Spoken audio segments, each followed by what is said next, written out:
एक जंगल में एक बांस का पेड़ और एक जामुन का पेड़ था। दोनों पेड़ पास पास थे। जामुन का पेड़ बांस के पेड़ से बहुत ज्यादा मजबूत था। बांस का पेड़ बहुत पतला था और साथ ही बहुत लचीला भी था। हवा का रुख जिस ओर होता बांस का पेड़ उसी दिशा में झुक जाता था। एक बार जामुन के पेड़ ने बांस के पेड़ का मजाक उड़ाते हुए कहा, अरे तुम तो हवा की भी आज्ञा मानते हो।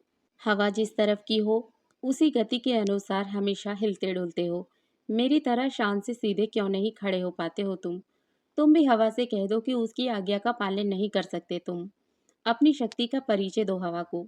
इस संसार में बलवानों का ही चारों ओर बोलबाला है।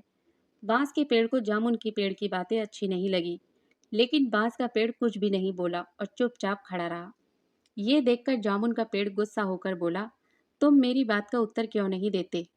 बांस के पेड़ ने कहा, तुम मुझसे ज्यादा मजबूत हो और मैं बहुत कमजोर हूँ, लेकिन मैं तुम्हें एक सलाह देता हूँ कि तेज हवा तुम्हारे लिए भी नुकसानदेह हो सकती है।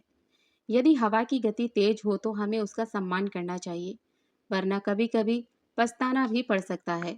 जामुन के पेड़ को अपनी शक्ति पर बहुत घमंड था।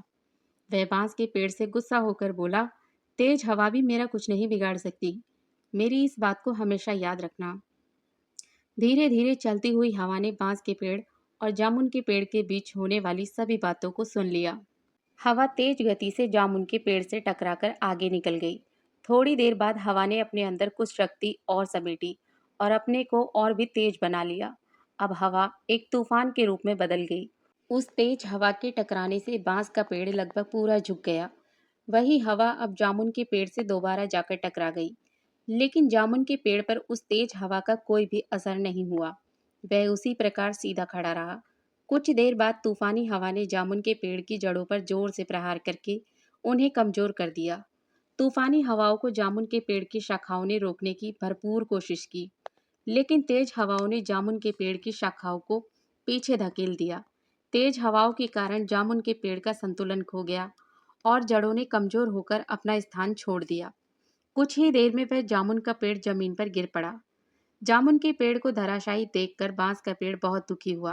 बांस का पेड़ सोचने लगा, यदि जामुन के पेड़ ने मेरी बात मानकर हवा का सम्मान किया होता तो आज उसका अंत नहीं होता। ये जामुन का पेड़ तो घमंडी था। शायद इसे नहीं मालूम था कि घमंडी का सिर हमेशा नीचा होता है। दोस्तों, इस कहानी से हमें ये शिक्षा मिलती है कि घमंड ही मनुष्य का सबसे बड़ा शत्रु होता है। घमंडी व्यक्ति का हमेशा सर्वनाश हो जाता है। इसलिए इंसान को कभी घमंड नहीं करना चाहिए। कहानी पसंद आई हो तो वीडियो को लाइक, शेयर और चैनल को सब्सक्राइब जरूर करें।